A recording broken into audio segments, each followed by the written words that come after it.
चलिए आज हम लोग डिस्कस करते हैं कि कोई दी गई मैट्रिक्स डायगोनालाइजेबल है कि नहीं है और कैसे पता लगाएंगे कि मैट्रिक्स डायगोनालाइजेबल है कि नहीं है।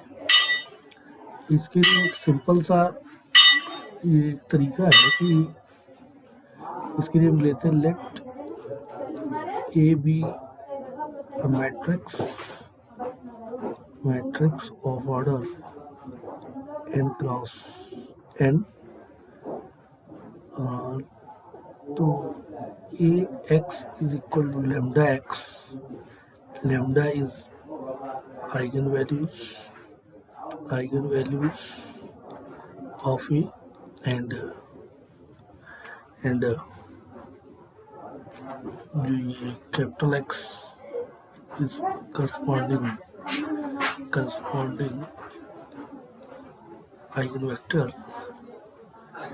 Eigen vectors of capital E. तो अब हमें ये जो आइगन वेक्टर्स हैं, फॉर द एग्जांपल हमने ये लिया हुआ है कि फॉर एग्जांपल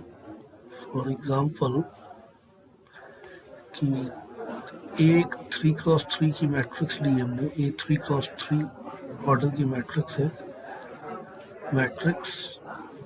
और इसके आइगन वेक्टर्स मैंने 3x3 की आइगन मैट्रिक्स है, जाहिर सी बात है इसके 3 ही आइगन वैल्यूज होंगी।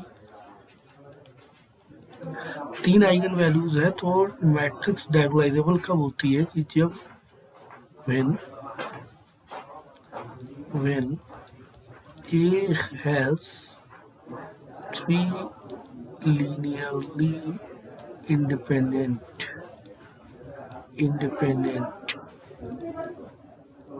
Eigen vector. अगर इसके पास 3 लीनियरली इंडिपेंडेंट आइगन वेक्टर, चूंकि 3x3 की है, 3 लीनियरली इंडिपेंडेंट आइगन वेक्टर अगर आ जाते हैं तो फिर हम लोग ये कहेंगे कि इसके पास 3 लीनियरली इंडिपेंडेंट आइगन वेक्टर है। then we say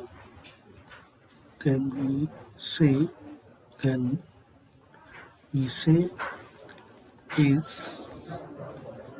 डायगोनालाइजेबल। तो एक ये समझ में आया, इसमें कॉन्सेप्ट ये बनता है कि A is n cross n order की matrix is said to be diagonalizable if A has n linearly independent eigen vectors.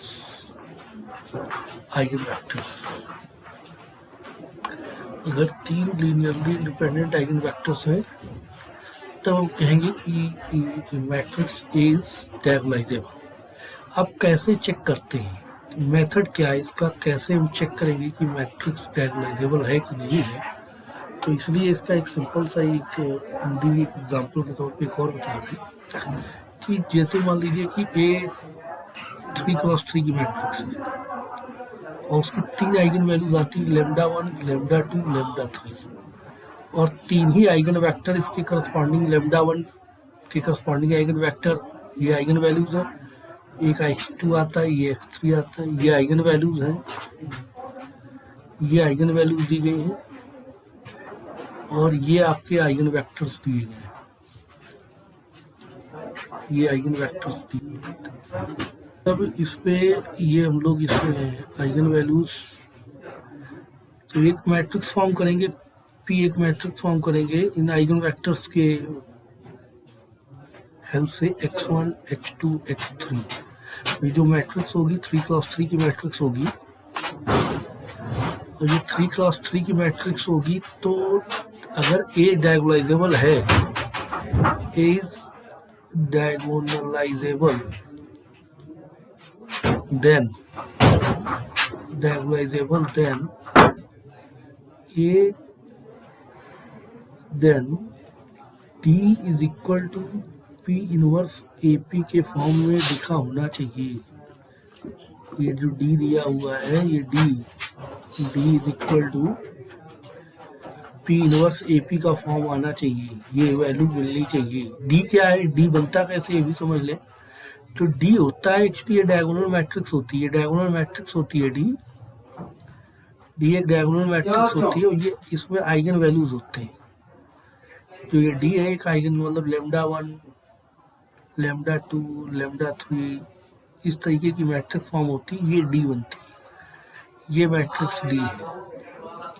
तो P इनवर्स AP यानी कि P हमें बनाना होता है P इनवर्स AP, ये दिखाते हैं कि ये डायगोनलाइजेबल होगा कि नहीं होगा।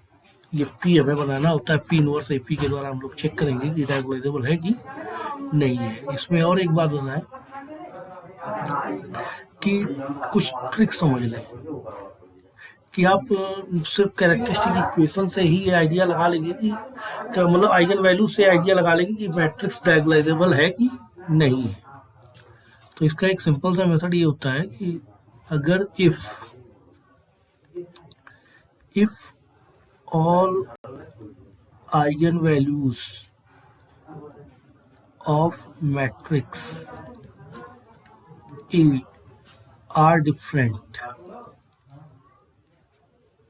आ रही है, मतलब अलग अलग आ रही है, कोई वैल्यू इक्वल नहीं आ रही है। जैसे फॉर एग्जांपल के तौर पे समझिए, फॉर एग्जांपल कि ए अगर 3x3 की है तो ये आइगन वैल्यूज इसकी आए, आइगन वैल्यूज जो आएंगी वो 1 2 3 इस टाइप की रहे, अलग अलग सारी आइगन वैल्यूज, ये तीनों आइगन वैल्यूज अलग अलग है, ये तीनों 1 2 3 तीनों आइगन वैल्यूज अलग अलग है। देन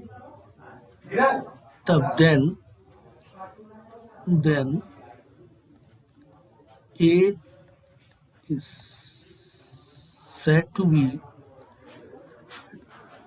diagonalizable, जो A होगी वो डायगोनलाइजेबल कहलाएगी। ये बहुत ही सिंपल सी, अगर आइगन वैल्यूज अलग अलग आ रही हैं तो आपको बस ये चेक करना है कि वो डायगोनलाइजेबल है कि नहीं। पहला तो ये। दूसरी ट्रिक क्या है, अब सवाल ये आता है कि मान लीजिए अगर तीनों अलग अलग नहीं आ रही हैं, दो वैल्यू सेम आ रही हैं, इनके लिए मैंने 3x3 के लिए बताया, if some eigen values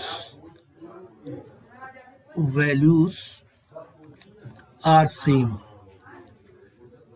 and other are different. जैसे फॉर एग्जांपल के तौर से भी समझिए, फॉर एग्जांपल कैसा, क्या मतलब है। फॉर एग्जांपल जैसे मान लीजिए ए 3x3 की है तो आइगन वैल्यूज अगर इसकी ये आई है, आइगन वैल्यूज ये आ रही है कि 1 1 3, तो यहाँ देखिए कि ये दो सेम है मगर ये अलग है, ये अलग है, ये दो सेम है, ये अलग है। तब हम क्या करते हैं कि जो सेम आइगन वैल्यूज आई है तो इसके लिए हमें चेक करना होता है कि इसकी, क्योंकि ए 3x3 की है, ऑर्डर इसका कितना है, 3x3 है, तो इसके लिए ऑर्डर माइनस रैंक किसकी, ए माइनस लेमडा आई। ये लेमडा कौन, जो रिपीट किया था, lambda I is equal to आना चाहिए नंबर ऑफ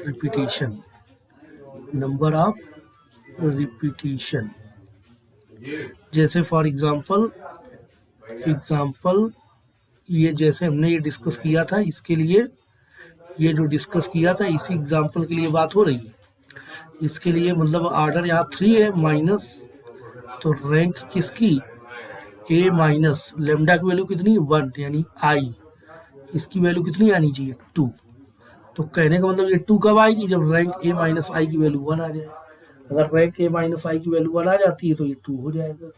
तो ये हमें चेक करना होता है कि 3 minus rank, order minus rank, इसको नल्टी भी बोलते हैं, इसी को नल्टी भी बोलते हैं, इसी को हम लोग नलिटी भी कहते हैं, नलिटी।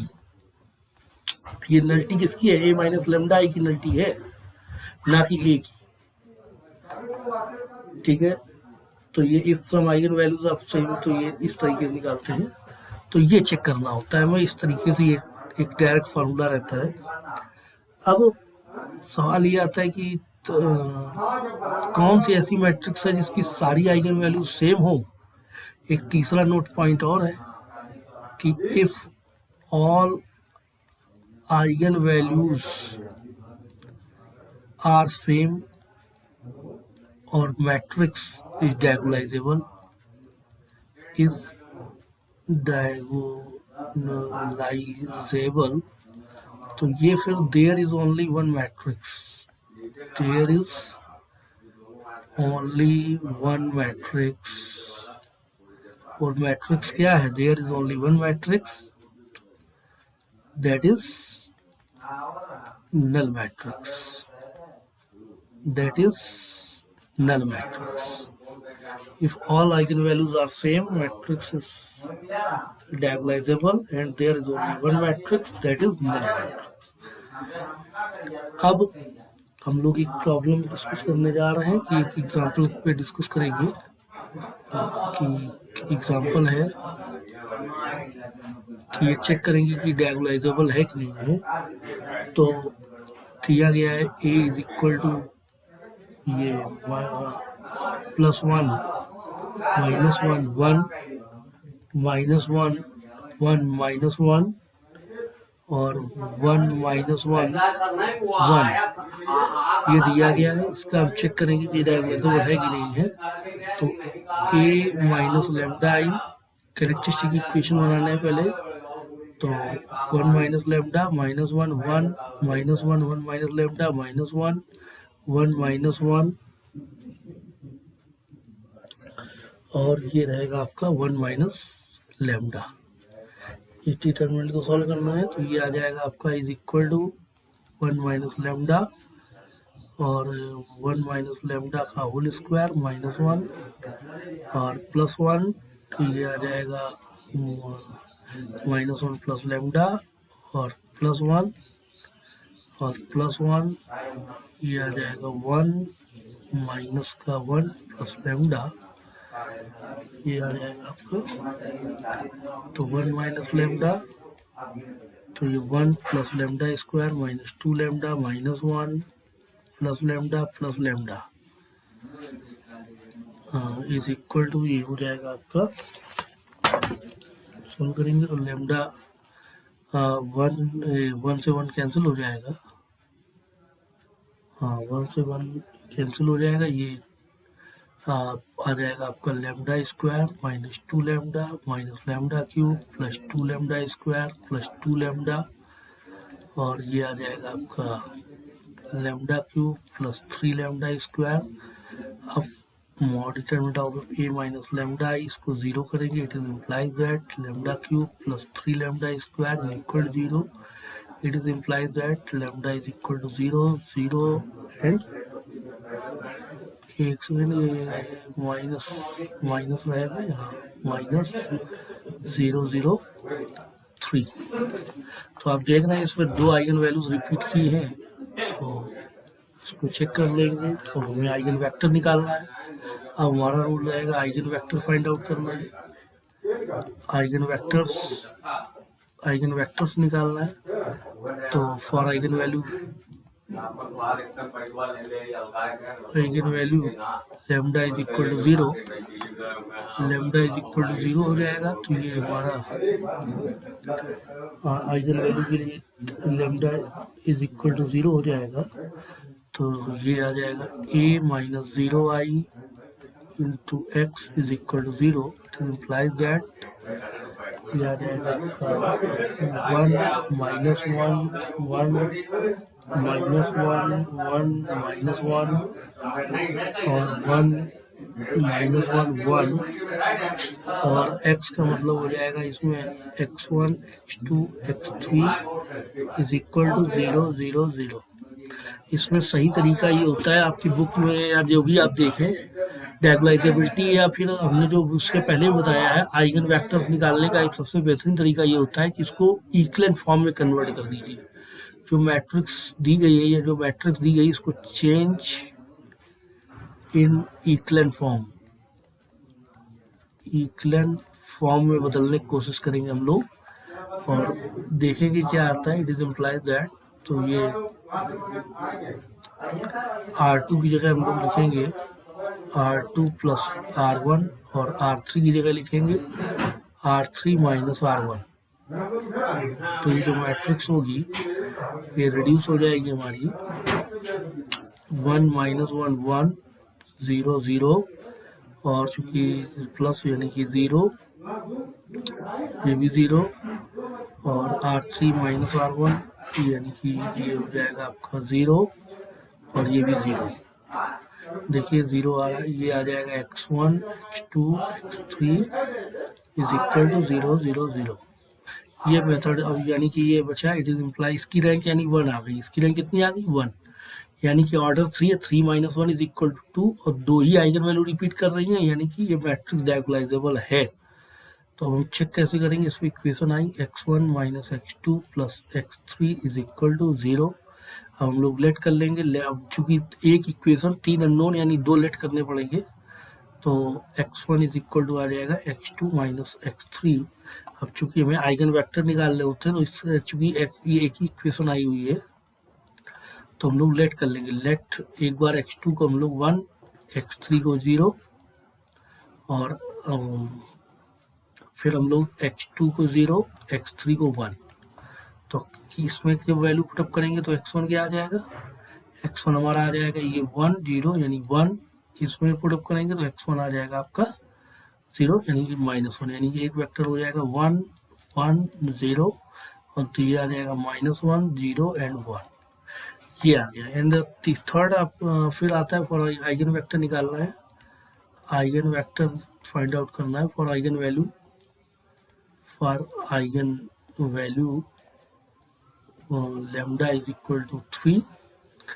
तो ये 1 माइनस 3 और -1 और 1 माइनस 1 1 माइनस 3 -1 1 माइनस 1 1 माइनस 3 और ये आ जाएगा x1 x2 x3 is equal to 0 0 0 और ये आ जाएगा आपका -2 -1 1 -1 -2 -1 1 -1 -2 और x1 x2 x3 ये आ जाएगा 0 0 0। अब हम लोग क्या करेंगे, इस मैट्रिक्स में फिर इसको किस फॉर्म में चेंज करेंगे, इस मैट्रिक्स को हमें चेंज करना है चेंज इन इक्विवेलेंट फॉर्म में चेंज करना है। तो ये हम लोग R2 की जगह क्या लिखेंगे, R2 की जगह लिखेंगे R2 2R2 minus R1, R3 की जगह लिखेंगे 2R3 माइनस R1 और ये क्या हो जाएगा -2 0 0 -1 1 और ये 2 यानी कि -4 प्लस 1 यानी -3 और -2 प्लस 1 यानी कि -1 नहीं -2 प्लस 1 यानी कि -1 और ये हो जाएगा -2 -1 यानी -3 और ये -4 -1 -5 और x1 x2 x3 ये हो जाएगा 0 0 0। इसके बाद इसके नीचे फिर से 0 बनाना है हमें, तो लेट कर लेंगे हम लोग। ये -1 दिया हुआ है, थोड़ा टूटा लगता है, -1 1 दिया हुआ है 1 -1 -2 यानी कि 2 -4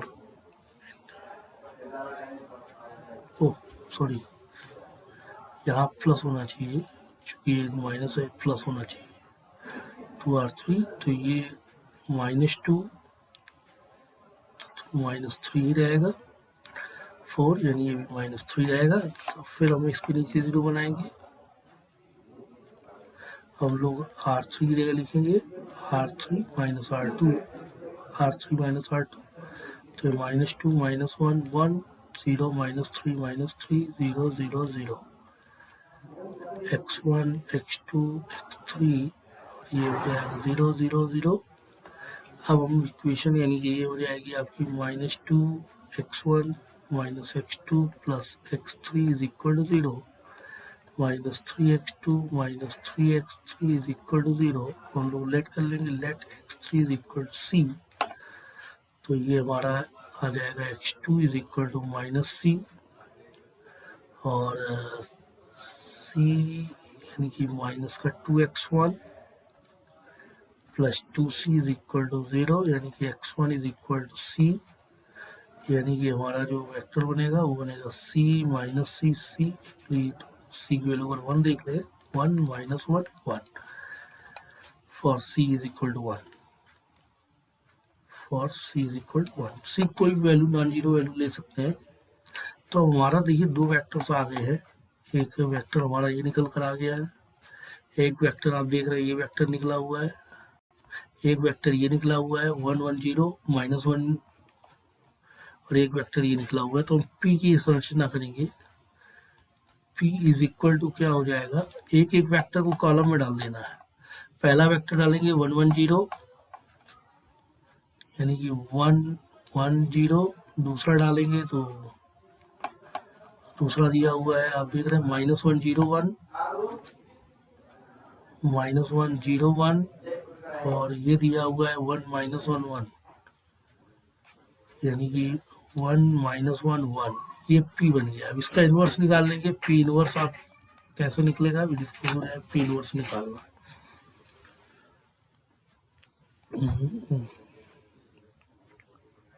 p इन्वर्स निकाल लेंगे हम लोग। और फिर एक काम आप लोगों को और करना है, इसमें आप ही का होमवर्क है कि फिर हमें ये पता लगाना है p इन्वर्स AP, जो p इन्वर्स AP है वो एक्चुअली ये निकल कर आना चाहिए, जो भी है मैट्रिक्स में ये आइगन वैल्यूज आनी चाहिए, 0 0 3 भी आ सकता है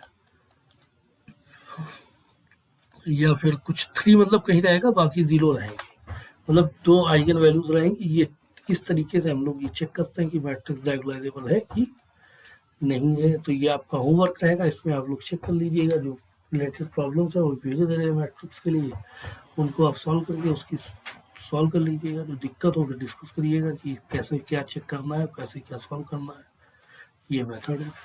डायगोनलाइजेबल में इतना ही, फिर हम लोग नेक्स्ट वीडियो में आगे डिस्कस करेंगे।